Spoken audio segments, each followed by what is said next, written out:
Hello, everyone, and welcome to this quick discussion around the Enhanced Prescribing for Pharmacists course offered here at the University of Brighton.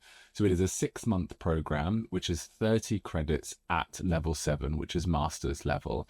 The September cohort is now open. It is accredited by the GPHC and it is fully NHS England funded. Application deadline is the 13th of July 2025. And all of the information that I discuss here is available on our website. And if you have any questions, I'm happy for you to contact me. Also on there, you can see on this slide, the face-to-face study days, there are 5, and we'll go into a little bit more detail on that, plus the assessment date. You need to make sure you are available for all of those dates because they are all mandatory. So the programme is aligned to the GPHC standards for independent prescribers and also mapped against the RPS framework for independent prescribers. For that reason, we have 6 independent learning outcomes. And as you can see, they are quite hefty learning outcomes. There is a lot for you to achieve within the 6 months. It is an intense programme, but absolutely worth it for you to become a prescriber. Those learning outcomes from the GPHC and our module learning outcomes are all mapped against our assessment criteria. So this is the one thing that everybody is super interested in when they apply for programs at university. So we have 4 elements of assessment within our program. You'll be glad to hear that there is no written exam. There is an OSCE, so Objective Structured Clinical Examination, running 4 clinical scenarios, 4 stations that are 20 minutes each in length. This will cover things from physical assessment study day, which is study day 5. They're aligned to the learning outcomes and they are testing your clinical skills and knowledge, but also your communication and shared decision making. At the end of each station, you have 5-minute reflective account where you get to write a little bit about what you think went well and what you would do differently or what you would do next in a real situation. We understand that OSCEs are not real, and in real practice, if we've forgotten something, we would ring a patient back. So that's your chance to get those extra points if you've missed. The case-based discussion is a 15-minute presentation. So this is of a patient within your scope of practice that you have either followed through their journey or you've picked up and have understood the full journey. So this is from diagnostics, so differential diagnosis, how you got to a diagnosis, what the treatment plans are, what the evidence is for that treatment, what the follow-up is, what escalation is, and what any complications might be. So this is a chance for you to share with us your decision-making process and your clinical knowledge about your scope of practice. So you will spend 90 hours in practice with your designated prescribing practitioner, but this is our chance at the university to see how you're putting that all into practice. Then you've got your e-portfolio of evidence. So this is everything that you have collected throughout the program. So everything you've learned mapped against the RPS competency framework with a minimum requirement listed within the handbook. So this includes things like continued professional development, reflective accounts on certain scenarios that have happened. So sustainability, error reporting, escalation, referral processes, all that fall within your scope of practice. And this is assessed via a Viva as part of your OSCEs and is at a pass or fail. So the discussion's about 20 minutes, and just make sure that you've mapped everything, that the work is your own and that you feel confident and competent as a novice prescriber at the point of registration once you finish the program. And finally, the biggest piece of work within our program is the therapeutic risk framework. So this is worth 50% of your mark. And is coursework. So it's a 3,000 word submitted at about halfway through the program. And this includes everything you should know within your scope of practice. So prescribing habits, disease state, diagnostics, clinical guidelines, where the evidence bases come from, treatment pathways, monitoring, escalation, general specific risk frameworks, pharmacology and pharmacokinetics fall within this as well. So all elements of our program, as we understand this will be new for you, have a formative aspect. So you will get formative feedback at some point that will mean that you can improve before you submit your final piece of work. So you're not submitting work blindly. You will get a chance to submit everything and receive feedback to improve for moving forward. So what happens within that 6 month So you have a commitment for 26 days worth of study across the 6 months of the program. So that is a GPHC requirement, and we've split that up across face-to-face study days, independent study, and then also your hours in practice and completing your portfolio. As mentioned before, there are 5 face-to-face study days. So there's an induction study day, professionalism, working within an MDT and collaboration, patient-centered care, and then workshops around clinical and professional skills. Alongside that, so every other week of that program, you are expected to spend 1 day of that week doing independent study. So this is all mapped against our program, and we use Health Education Cooperative, who have an online platform and an online program that you would follow. And we've told you which bits of work to do when and how long each piece of work should take for you to do. And then the assessments, final assessments is at the end of the program. So within the last week of that 6 months, you'll have all of your assessments. So study day 1, induction and influences in prescribing. So as you can see, there's pre-work around logging in, making sure you can access everything you need to. And then you follow a set of sessions around your scope of practice, reflections, understanding statistics, evidence-based medicine, and so on. Moving into study day 2, so you can see the pre-work from Health and Education Cooperative has things like legal frameworks around prescribing, professionalism, governance, continued professional development, and influences on prescribing.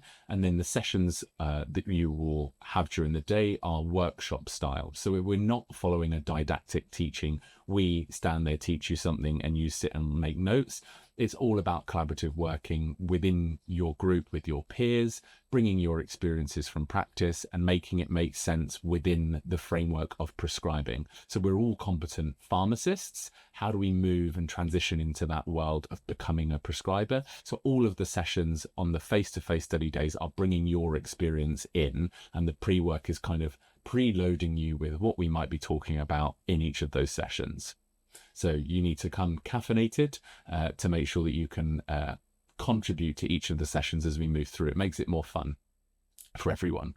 Study day 3, clinical decision making. So again, you're looking at MDT, designated prescribing practitioner course within the Health and Education Cooperative. And then you've got sessions around risk management, diagnostic reasoning, collaborative working, prescribing cascades, and patient management plans.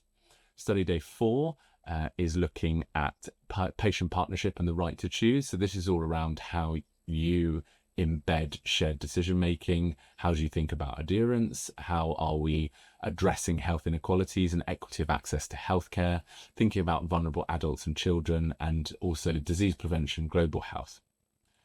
And then moving into study day 5, this is the hands-on study day. So you'll be in our new clinical simulation suite where you'll get to go through all of the physical assessment skills that will be expected of you. So as a minimum, manual blood pressure, cardiovascular and respiratory physical assessments as a standard.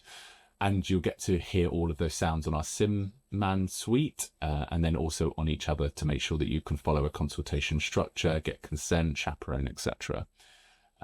We also run an optional study day 6, which is to come back into our clinical simulation suite, continue to practice what you learned on study day 5, but also cover some additional material that you as a cohort decide. So in previous years, it might have been cranial nerve assessments. We've just recently done a whole load around abdominal assessments because there was a handful of people that wanted to cover that. We could do otoscope training. There's all sorts of things that on that optional study day we would be willing to cover. As I've mentioned, you have to complete the Health and Education Cooperative material. So this is a program that we sign up to, and you have access to all of the material. And then you also have access to all of the material once you've completed the course as a read-only option once you've finished. So you'll be able to look at this. So the bit that everybody's interested in, what is the application process and what are we looking for when we're selecting our potential IP learners? So general guidance, I would say read through the process section of the application form. I've given you a lot of detail around what to do and who to contact before writing your application. So you have the best chance with all of the right information as you are filling in that application form. If you are employed, you would need to contact your non-medical prescribing lead because they need to sign off your application, or a clinical lead with their role in that application as well. So it might be your deputy chief pharmacist that might be the person that you contact. If you're self-employed, we do need evidence of your ability to work at the level to become an independent prescriber. And for that, we need a registered colleague or someone that you've worked with to write a statement to say what you are capable of. So what standard are you working at? So this might be a regular manager that you work for. It might be a GP that you speak to regularly, or a nurse, or someone that you might have close to you that is a registered healthcare professional that can write you a quick statement to say that you are working at an IP master's level. The application process has multiple sections. There's a section A, which is yours. Section B is your designated prescribing practitioner, and section C is kind of the admin-y stuff. Places are not reservable. So if you get a place on the September cohort, you will start in the September cohort. If you're not able to attend all of the study days, we would ask you to apply for the next cohort, which will be in March, which will also be NHS England funded. Any incomplete forms or any form that is handwritten will be returned to the applicant, and if you miss the cutoff to resubmit, you will miss the chance to put your application through. Please take the time to read the application and fill it in full. It is very competitive and we get a lot of applications, so for your best chance, put in as much information as you can. Please note, with the increased move to a virtual learning environment and also the point of submission being electronic, you will need access to the internet and adequate computer resources, whether that's within your institute or whether that's on a personal device. So entry requirements: you need to be registered with the General Pharmaceutical Council or the PSNI. You need to be in good standing, so not have any outstanding investigations. You need to have a clear DBS. You have to have relevant, up-to-date patient-orientated experiences. So you cannot be somebody who has no patient-facing experience in your day-to-day role or within the last couple of years. You need to have picked a designated area to work within. So this is the scope of practice that you are competent and confident in. So you need to show us within your application form that if you are picking hypertension as your scope of practice, that you are competent to undertake that as your scope as an independent prescriber. You need to have a designated prescribing practitioner who has agreed to supervise you and your learning in practice, but also this DPP has to have expertise within that area as well. So if you're picking hypertension, you cannot have a DPP who has a completely different expertise who will not be able to support you effectively. There's a section within the application form to think about your CPD and how you reflect on your performance. You have to have not previously enrolled or undertaken a practice certificate in independent prescribing at any other institute. And you have to commit to the 26 days of learning over the 6 months. So this includes the guided learning, the face-to-face and the independent study days, and then also your 12 days time in practice. So let's look at some specific sections and what we would be looking for. Provide a brief description of your role. So within this section, I'd expect to understand a little bit about where you are currently in your practice, where you are working, how you got there, and what kind of activities you get up to on a day-to-day basis to support patients and the patient pathway and safety of patients. Take the time to tell me a little bit about you. You have to remember, I do not know you. And this application is the only way that I will be able to define whether you are appropriate for the independent prescribing program here at the University of Brighton. Start by telling me a bit about you and how you got there.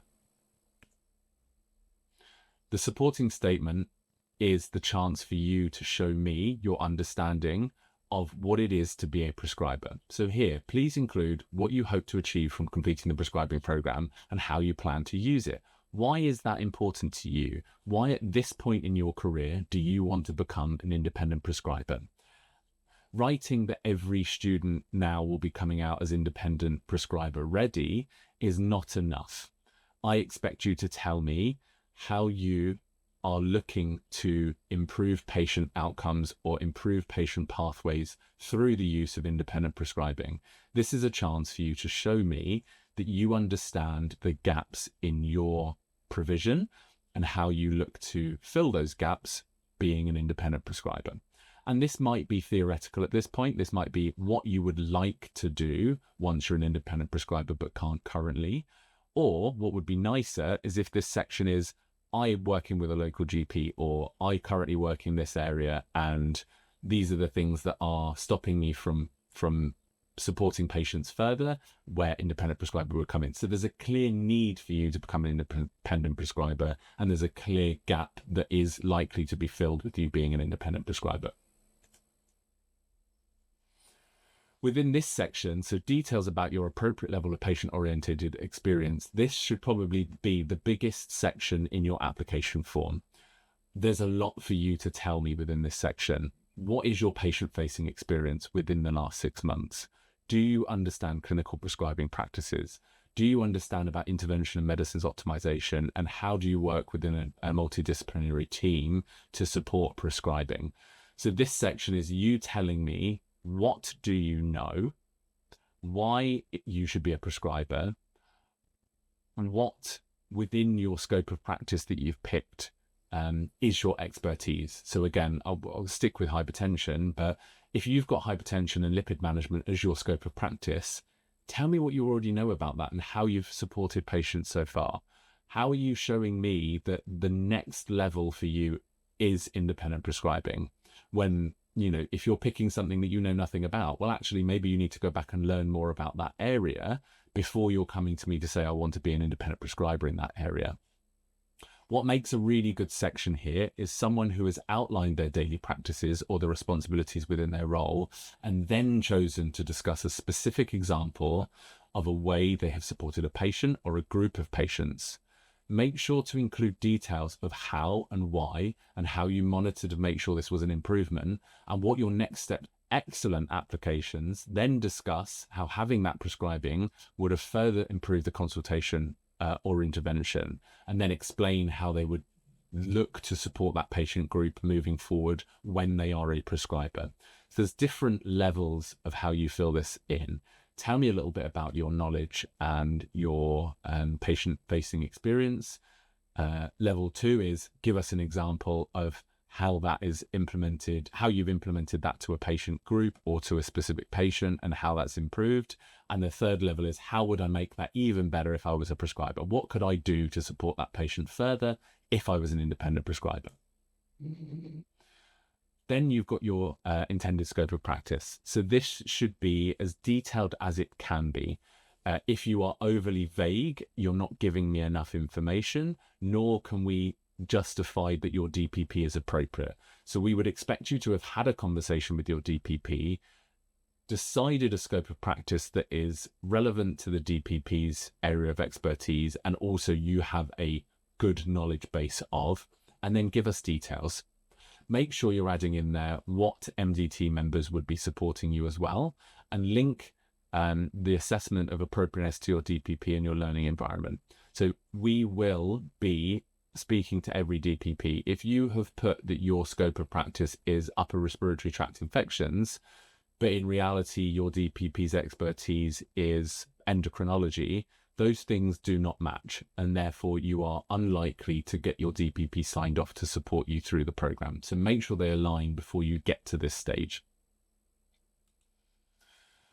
As mentioned, this is the section for, so we really do support having locum or self-employed members joining the prescribing program.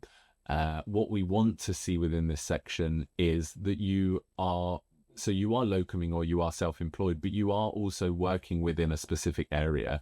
So we want a registered member of a team to support your application and say that you have that knowledge base. The reason for this is they're NHS England funded positions.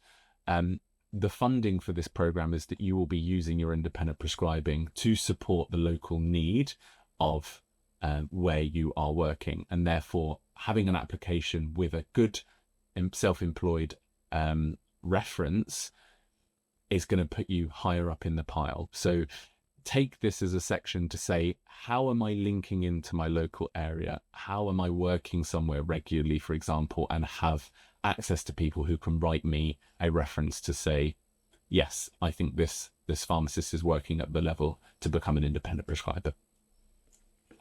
So thank you for listening. Happy to take questions via email, and look forward to reading all of your wonderful applications. Hi, I'm Danny Bartlett. I'm the Associate Programme Lead for the prescribing course at the University of Brighton. I've just been asked to do a quick video about what to expect in the application process. Specifically, my wheelhouse, if you like, is the DPPs. And so if you're wondering what DPP you need and what skills they need to become and be your DPP for the course, I'll just run through very briefly what you need. So the DPP obviously needs to be an active prescriber. We do some kind of pre-checks, if you like, when you put a DPP down on your application form to make sure they're registered and annotated to the prescriber, and they've got no fitness to practice annotations as well. In terms of what role they need to be, it could be anyone that is a prescriber, whether that's a GP, a prescribing advanced nurse practitioner, or a prescribing pharmacist. They don't need to have specifically 3 years of experience in prescribing. That is just a recommendation. If they are in an active prescribing role, but perhaps they haven't been a prescriber for 3 years, that's absolutely fine. They need to have a scope of practice that aligns to your scope of practice. So generally speaking, when you are thinking about applying for the prescribing course, speak to your DPP, find out what patients they see. So for example, if they see lots of hypertension and hyperlipidemia, high cholesterol, then that should be your scope of practice. It wouldn't make sense to have your scope of practice being asthma if your DPP worked exclusively in cardiovascular disease, for example. So the DPP really should lean you over into what scope of practice you need to do. They need to have experience in supervising trainees, ideally. Maybe they've been a DPP before, or maybe they've just taken other learners. And 45 hours of your supervised practice needs to be with your DPP once you're on the course. The other 45 hours have to be with another prescriber, but can be any prescriber. But so long as the DPP is aware and has signed off on who those prescribers are. For example, if you're in a general practice, 45 of your hours is with your GP as your DPP, or your prescribing pharmacist as your DPP. The other 45 hours you might have a mixture. You might sit in with one of the nurses, the prescribing nurses. You might sit in with another GP. You might go to some practice meetings where there's discussion around an MDT, multidisciplinary team, for example. And then the last kind of thing to talk about is really when you put a DPP down on your application form. If I have seen your DPP's name and we've not encountered that DPP before, we've not signed them off, what I normally do is I get a meeting in. It's generally just a phone call or a call over Teams with the DPP to make sure they meet all of the criteria that I've gone through already. So we talk about kind of whether they're in an active prescribing role. I kind of discuss to them what their expectations what my expectations and the course's expectations of the DPP are, and also just an opportunity for them to ask questions as well. I think we need to make sure that they're in a learning environment that's suitable for the trainee, as well as them being comfortable with the supervision requirements that they need to undertake, as well as us kind of matching up what their scope of practice is and making sure that that scope of practice aligns to the trainees as well. But that's pretty much it. If you have any other questions, please feel free to reach out to either myself or Connor Thompson, who is the programme lead. Thank you.